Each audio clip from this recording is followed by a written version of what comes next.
오늘 우리에게 주시는 하나님의 말씀은 고린도후서 5장 1절에서 21절입니다.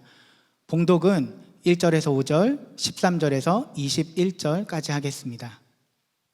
땅에 있는 우리의 장막집이 무너지면 하나님께서 지으신 집, 곧 사람의 손으로 지은 것이 아니라 하늘에 있는 영원한 집이 우리에게 있는 줄 압니다. 우리는 하늘로부터 오는 우리의 집을 덧입기를 갈망하면서 이 장막집에서 탄식하고 있습니다. 우리가 이 장막을 벗을지라도 벗은 몸이 되지 않을 것입니다. 우리는 이 장막에서 살면서 무거운 짐에 눌려서 탄식하고 있습니다. 우리는 이 장막을 벗어버리기를 바라는 것이 아니라 그 위에 덧입기를 바랍니다. 그리하여 죽을 것이 생명에게 삼켜지게 하려는 것입니다. 이런 일을 우리에게 이루어 주시고 그 보증으로 성령을 우리에게 주신 분은 하나님이십니다. 우리가 미쳤다고 하면 하나님께 미친 것이요, 정신이 온전하다고 하면 여러분을 두고 온전한 것입니다. 그리스도의 사랑이 우리를 휘어잡습니다. 우리가 확신하기로는 한 사람이 모든 사람을 위하여 죽으셨으니 모든 사람이 죽은 셈입니다. 그런데 그리스도께서 모든 사람을 위하여 죽으신 것은 이제부터는 살아있는 사람들이 자기 자신들을 위하여 살아가도록 하려는 것이 아니라 자기들을 위하여서 죽으셨다가 살아나신 그분을 위하여 살아가도록 하려는 것입니다. 그러므로 이제부터 우리는 아무도 육신의 잣대로 알려고 하지 않습니다. 전에는 우리가 육신의 잣대로 그리스도를 알았지만 이제는 그렇지 않습니다. 누구든지 그리스도 안에 있으면 그는 새로운 피조물입니다. 옛 것은 지나갔습니다. 보십시오. 새 것이 되었습니다. 이 모든 것은 하나님에게서 났습니다. 하나님께서는 그리스도를 내세우셔서 우리를 자기와 화해하게 하시고 또 우리에게 화해의 직분을 맡겨주셨습니다. 곧 하나님께서 사람들의 죄과를 따지지 않으시고 화해의 말씀을 우리에게 맡겨주심으로써 세상을 그리스도 안에서 자기와 화해하게 하신 것입니다. 그러므로 우리는 그리스도의 사절입니다. 하나님께서는 우리를 시켜서 여러분에게 권고하십니다. 우리는 그리스도를 대리하여 간청합니다. 여러분은 하나님과 화해하십시오. 하나님께서는 죄를 모르시는 분에게 우리 대신으로 죄를 씌우셨습니다. 그것은 우리가 그리스도 안에서 하나님의 의가 되게 하시려는 것입니다. 우리 교회 가까이에 있는 하늘꿈 학교, 우리 탈북 청소년들 학교에서 북한을 위한 40일 기도 책자를 만들었는데 그 중에 이런 기도 제목이 있었습니다. 북한 사람들은 그곳에서 사람답게 못 사는데 죽어서까지 지옥 가는 일 없게 해주세요. 참 눈물 날 만한 기도입니다. 우리가 북한을 위해서 어떻게 기도해야 될지, 북한 주민들을 위해서 무엇을 기도해야 될지를 마음에 이렇게 깊이 깨닫게 해주는 기도이기도 합니다. 지금 사는 것도 이렇게 어려울 때 죽어서도 지옥 간다면 얼마나 비참한가 하는 거죠. 그런데 이것이 꼭 북한 주민들만을 위한 기도인가 하는 생각을 하게 됩니다. 우리들은 아닌가? 여러분에게는 여러 가지 문제들이 많이 있을 겁니다. 건강 문제도, 가족, 자녀들, 또는 재정의 문제도, 여러분이 하고 있는 일에 대한 문제도, 많은 문제가 여러분에게 있겠지만 가장 크고 중요한 문제는 주님 앞에 서는 것입니다. 주님 앞에 설 때 예수님이 나에게 아주 친밀한 주님이실까? 아니면 아주 낯선 분이실까? 이것이 우리에게 있어서 가장 중요한 문제입니다. 여러분은 그 점에 대해서 정말 준비되어져 있습니까? 우리는 이 세상의 전부가 아닌 것을 다 압니다. 죽고 난 다음에 영생의 삶이 있습니다. 천국이 우리에게 있습니다. 1절에 이렇게 말씀합니다. 하늘에 있는 영원한 집이 우리에게 있는 줄 압니다. 아니, 죽어봐야 알지 그걸 우리가 어떻게 압니까? 라고 질문할 분도 있을 겁니다. 그렇습니다. 죽고 나면 다 알게 됩니다. 천국이 있고 지옥이 있구나. 문제는 죽고 난 다음에 알면 무슨 소용이 있느냐 하는 겁니다. 지옥에 가게 되었는데 천국에 갈 준비를 하지 않았습니다. 그래서 지옥에 가게 되었습니다. 지옥이 있는 걸 알았습니다. 무슨 소용이 있다는 겁니까? 그러므로 하나님께서 우리가 죽기 전에 우리가 천국에 갈 자로 준비되어지도록 우리에게 복음을 주신 겁니다. 예수님을 믿는 은혜가 지금은 사람들에게 그렇게 귀해 보이지 않지만 누구나 다 죽음을 맞이합니다. 그때 가서 압니다. 예수 믿은 것이 가장 큰 복이구나.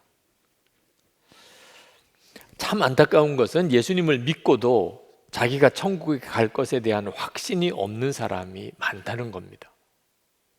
아마 여러분 중에도 있을 거고 지금 온라인으로 이 예배를 드리는 이들 중에도 있을 겁니다. 교회는 다니지만 예수를 믿었지만 내가 과연 정말 천국 갈 사람일까? 여러분, 막연하게 우리가 천국에 갈 것을 믿으라는 거 아닙니다. 죽고 난 다음에 가서 그 여부를 알게 되는 것도 아닙니다. 지금 너무나 분명하게 구분이 됩니다. 천국에 갈 사람과 그렇지 못할 사람. 우리 안에 오신 성령께서 그 보증입니다.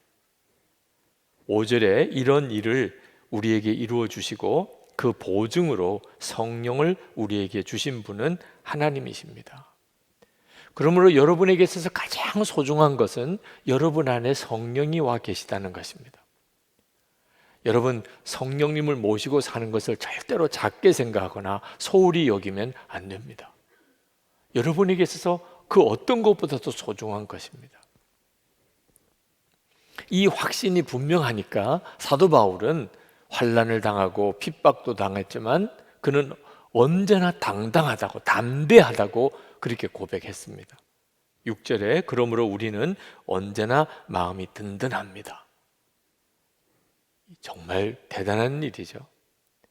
내가 죽고 천국에 갈 것에 대한 너무나 분명한 확신이 있으니까 환난을 겪어도 심지어 그로 인해 내가 죽는다 하더라도 나는 마음이 든든합니다.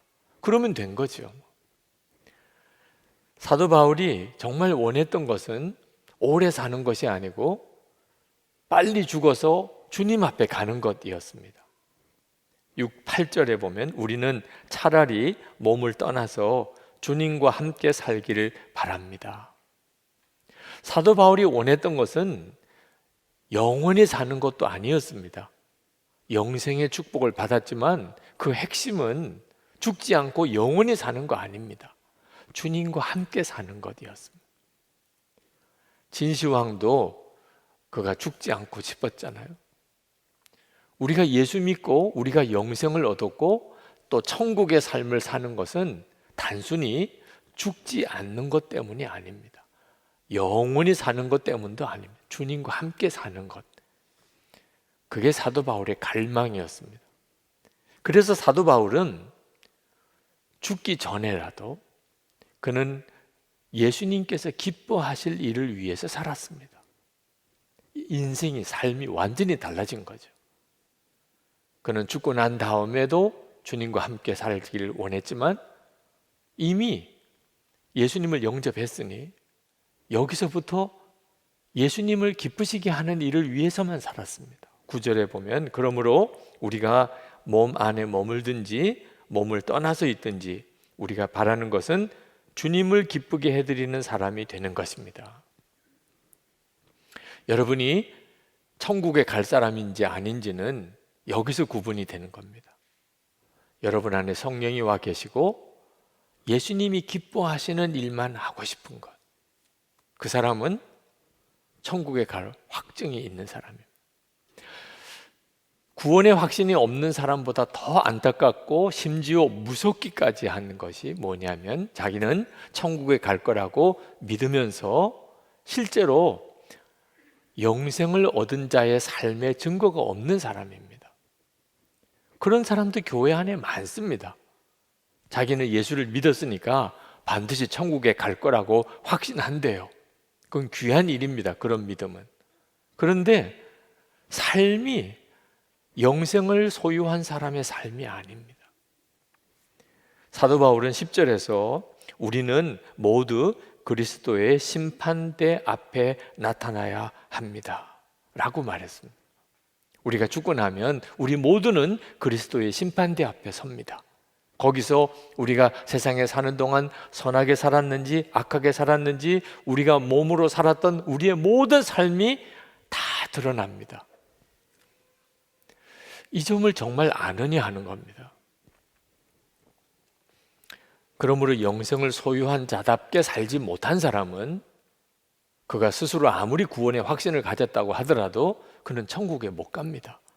예수님께서 말씀하셨습니다. 마태복음 7장 21절에 나더러 주여 주여 하는 자마다 다 천국에 들어갈 것이 아니요 다만 하늘에 계신 내 아버지의 뜻대로 행하는 자라야 들어가리라. 그렇게 말씀하셨습니다. 저는 어릴 때 큰 교회 담임 목사님 정도쯤이면 그 사람은 100% 천국 가는 사람 아니겠는가 그렇게 생각했습니다.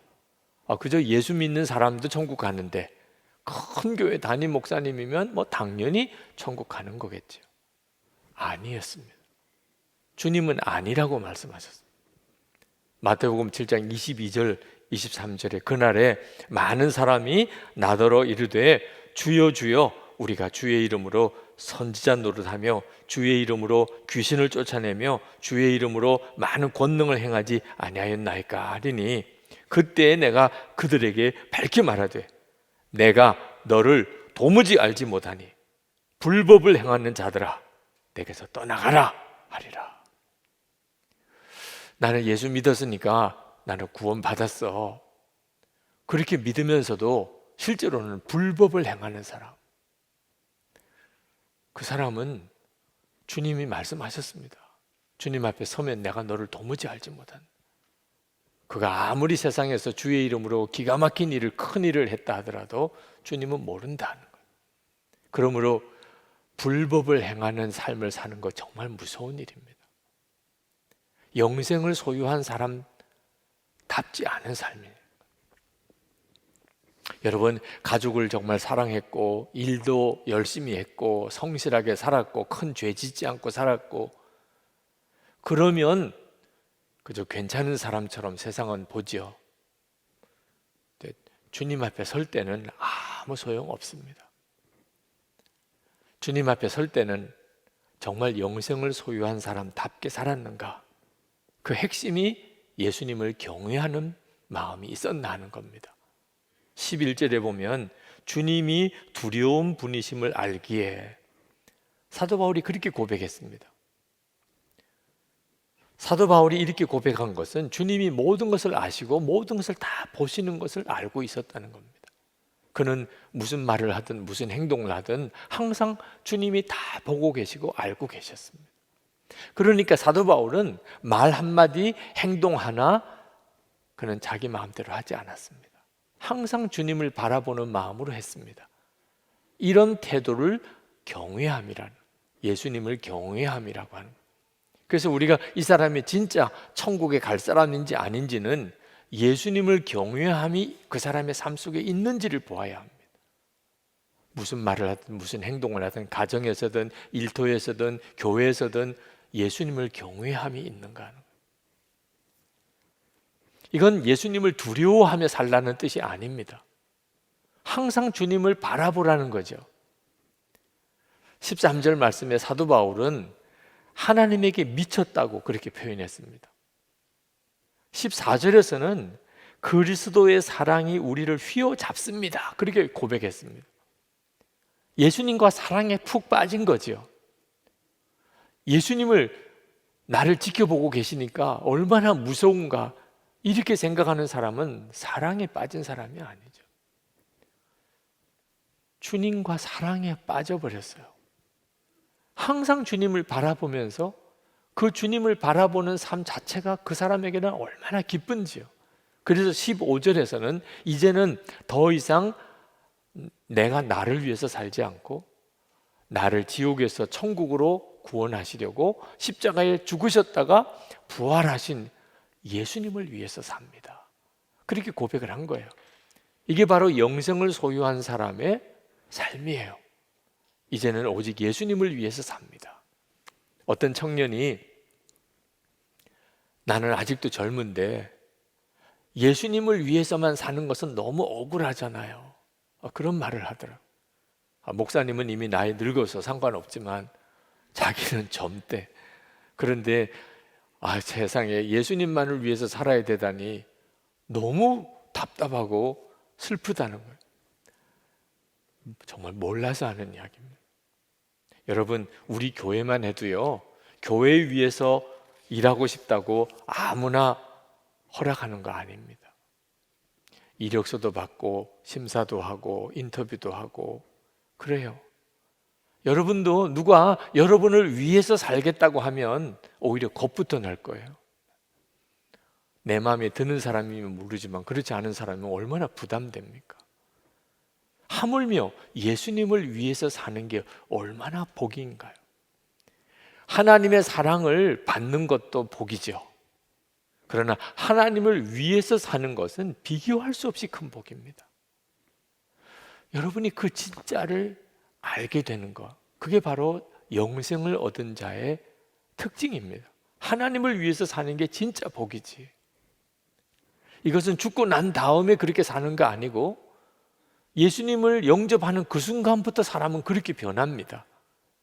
그래서 17절에 누구든지 그리스도 안에 있으면 그는 새로운 피조물입니다. 옛 것은 지나갔습니다. 보십시오, 새 것이 되었습니다. 영생을 소유하는 즉시 사람은 완전히 새 사람이 됩니다. 삶이 완전히 달라지는 거예요. 여러분이 예수님을 믿고 영생을 소유한 증거가 있습니까? 새 피조물입니까? 옛 것은 지나갔습니다. 이제 새 것이 되었습니까? 참 안타깝게도 예수를 믿는다면서 여전히 구원받지 못한 옛 삶을 사는 사람들이 있습니다.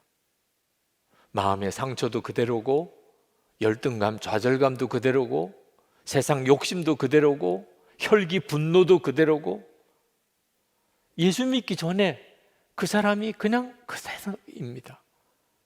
그러면서 예수를 믿었다는 거예요. 이런 경우는 없습니다. 누구든지 그리스도 안에 있으면 새로운 피조물이라. 옛 것은 지나갔으니 보라 새 것이 되었습니다. 어느 목사님이 미국에서 유학하실 때 한인교회를 목회를 하셨는데 토요일 밤에 설교 준비를 마치고 그리고는 그 교회에 한 분 계신 장로님 댁 신방을 가셨습니다. 토요일 밤에 목사님이 신방을 오시니까 그 장로님이 얼마나 당황했겠습니까? 목사님께서 그 장로님 댁에 가셔서 그 장로님께 토요일 밤에 설교 준비 끝나고 신방 온 이유를 말씀하셨어요. 장로님, 내일 설교 제목이 용서하라 사랑하라입니다. 그 목사님과 장로님 사이에는 계속 불편한 관계였습니다. 목사님이 설교 준비는 했는데 장로님과 먼저 풀지 않고는 내일 설교할 수 없다고 생각이 든 거예요. 장로님이 얼마나 난감했겠습니까? 그날 밤에 어색하게 대화를 시작했지만 대화는 굉장히 깊이 들어갔어요. 장로님의 고백 속에 장로님의 어린 시절 이야기가 있었습니다. 그 장로님의 부친은 한국에서 아주 유명한 교회 목사님이십니다. 그런데 그 목사님은 하나님의 말씀대로 살아야 된다는 걸 강조하기는 했지만 대단히 율법적이셨어요. 예를 들면 안식일이라고 주일에는 공부를 못하게 했습니다. 월요일이 시험인데도 절대로 주일에는 공부하면 안 된다. 그래서 주일에 공부를 못하고 자는데 밤 12시에 깨우는 거예요. 안식일 지났으니까 공부해. 너 월요일에 시험이라며. 그 어린아이는 이해할 수가 없었어요. 그렇게 하는 아버지의 그 마음의 의도를 이해할 수가 없었어요. 하나님이 정말 이상하고 까다롭고 성경 말씀대로 산다는 것은 너무 괴롭다고만 느꼈습니다. 그리고 유학을 갔습니다. 그리고 미국에서 자리를 잡고 그리고는 거기서 교회를 다니고 장로까지 됐어요. 그런데 목사님이 뭐라고 하면 항상 반발부터 생기는 겁니다. 그게 아무리 성경적인 거라 그래도 속에서는 무조건 싫은 거예요. 그러니 목사님과 장로님 사이가 좋을 리가 없지요. 그 이야기를 쭉 이야기하다가 왜 그 장로님이 그렇게 말하고 행동했는지를 목사님도 알게 되고, 장로님도 자신이 이야기하면서 자기 마음을 비로소 깨닫게 됐어요. 아버지에게 반발심이 엉뚱하게 교회 목사님에게로 간 거죠. 그 목사님이 그 장로님의 부친이신 목사님을 대신해서 용서를 구했습니다. 내가 알지 못해서, 내 마음을 이해하지 못해서 내가 너무 억압적으로 너에게 하나님의 말씀을 강요했다. 장로님은 장로님대로 자기 자신의 마음의 상처를 해결하지 못한 채 그렇게 교회에 이렇게 저렇게 걸림돌이 된 것에 대해서 용서를 구하고 밤늦게까지 서로 울면서 서로 용서하고 화해했다는 거죠. 여러분, 우리가 정말 예수님을 믿고 우리 속에 영생의 축복이 우리 안에 생기면 우리는 사람이 확 바뀌게 됩니다. 그 가장 놀라운 특징이 화해자가 되는 거예요. 예수를 믿었으니 교회도 나오고 예배도 드리고 헌금도 하고 성경과 기도 생활, 봉사도 전도도 하죠. 가장 중요한 것은요, 화해자가 되는 것이에요. 18절에 하나님께서는 그리스도를 내세우셔서 우리를 자기와 화해하게 하시고 또 우리에게 화해의 직분을 맡겨주셨습니다. 여러분, 우리가 예수님 앞에 서게 되면 가장 중요하게 주님이 보시는 게 뭔지 아십니까? 모든 사람과 화해했느냐 하는 것. 히브리서 12장 14절에 모든 사람과 더불어 화평함과 거룩함을 따르라. 이것이 없이는 아무도 주를 보지 못하리라. 여러분, 이제 미운 사람 없어졌죠? 아직도 있으세요? 어떻게 하시려고 그러세요? 네. 모든 사람과 화평함과 거룩함을 따르라. 그렇지 않으면 주님 뵐 생각하지 마라. 사람들 사이에 끊임없이 불화하고 싸우고 미워하고, 세상이 그렇잖아요. 죽고 죽이려는 무서운 세상이 되었잖아요. 늘 보는 뉴스들, 인터넷 뉴스들 다 그 내용들이잖아요. 왜 이렇게 되었을까요? 하나님과 화해함이 없기 때문입니다. 하나님과 관계가 끊어져 있는 상태예요. 세상 만물은 저절로 생긴 줄 알아요. 사람은 진화되었다고 생각합니다. 이게 무서운 생각이에요. 하나님을 부인하는 생각이니까. 근본 뿌리가 없는 거예요. 가치관도 다 무너지는 거고 인생의 의미 자체를 찾을 수가 없어요.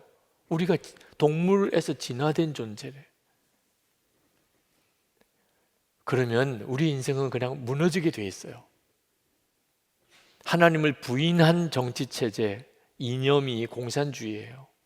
아무리 그럴듯하게 포장을 해도 공산주의의 실상은 우리가 너무나 잘 알잖아요.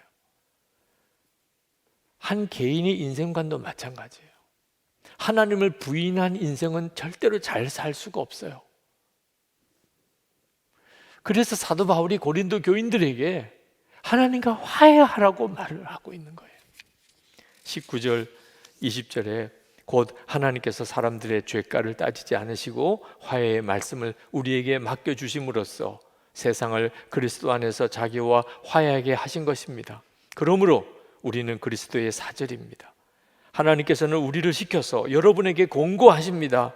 우리는 그리스도를 대리하여 간청합니다. 여러분은 하나님과 화해하십시오. 왜 고린도 교회가 그렇게 싸우냐 말입니다.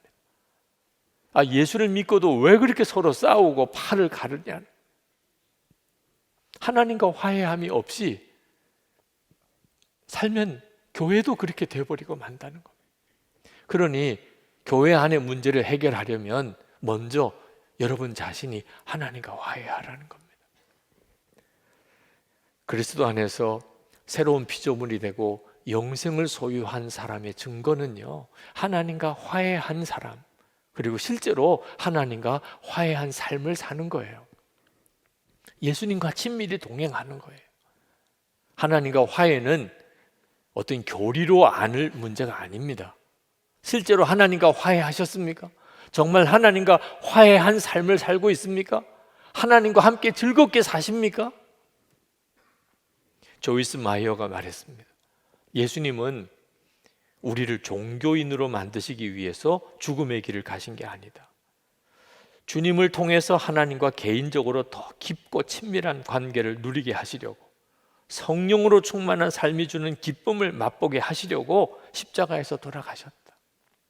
예수님이 왜 죽기까지 하셨을까요? 주님과 친밀히 동행하는 삶, 그 기쁨의 삶을 실제로 살게 하려고 그렇게 하신 것이에요. 하나님과 화해하는 삶을 실제로 살지 못하면 다른 사람을 화해시킬 수가 없어요. 오히려 계속 분열시키고 서로 갈등하고 서로 싸우고 그렇게 살다가 완전히 삶이 다 지쳐버리는 거예요. 손영원 목사님은 전남 여수 애양원에서 나환자들을 목회했습니다. 사람들이 다 외면하고 버린 그 나환자들이 손영원 목사님의 교인들이었어요. 일제시대 때 신사참배 거부하고 감옥에 가서 얼마나 고초를 당했는지 모릅니다. 6.25 전쟁 때 공산당원에게 두 아들 총살 순교했습니다. 그런데 그 공산당원을 양자 삼아서 살려주었어요. 그런데 결국은 공산당의 손에 죽임을 당했습니다. 그분이 손양원 목사님이에요. 그런 분이 우리 한국 교회에 계셨다는 것 자체가 얼마나 큰 복인지 모릅니다. 하나님이 손양원 목사님을 아시는데 한국 교회를 버리실 수 있으실까? 그 생각하면 너무 감사해요. 홍정일 목사님, 손양원 목사님에 대한 이야기를 늘 많이 하시면서 사람이 말로 감동을 줄 수도 있긴 하지만 삶으로 다른 사람을 감동시키는 일은 진짜 어려운 일이라.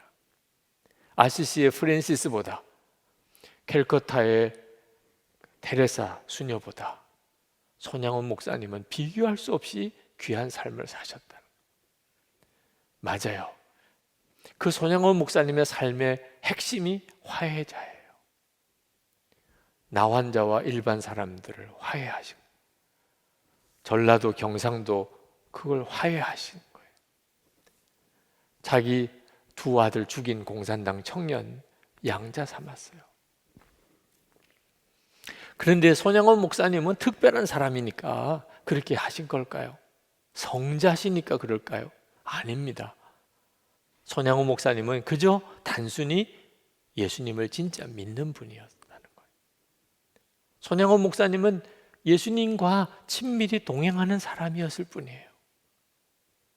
그래서 화해자의 삶을 살 수 있었던 거예요. 우리 모두에게 똑같은 은혜가 주어졌어요. 여러분, 예수님과 정말 화해하는 삶, 주님과 친밀히 동행하는 삶을 전에는 살았었는데, 그랬던 적은 있었었는데 지금은 그거 다 잃어버린 사람 있습니까? 속히 회복하셔야 돼요. 무엇보다도 그것부터 회복해야 돼요. 지금 이 시간에 하나님은 여러분을 향하여 마음을 활짝 열고 계세요. 지금 여러분이 어떤 처지에 어떤 형편에 있든지 하나님은 여러분들의 마음을 계속 두드리고 계세요. 그 증거가 십자가예요. 21절 말씀에 하나님께서는 죄를 모르시는 분에게 우리 대신으로 죄를 씌우셨습니다. 그것은 우리가 그리스도 안에서 하나님의 의가 되게 하시려는 것입니다. 여러분도 하나님을 향하여 마음을 여시기 바랍니다. 하나님은 여러분이 정말 주님과 친밀히 동행하는 삶을 살게 해주고 싶어 하세요. 그것만이 우리가 이 세상에 사는 동안 영생을 얻은 자로서 살 수 있는 유일한 힘이에요. 사랑만 하며 살다가 주님 오라 하실 때 주님께 가는 거죠. 우리 기도합시다.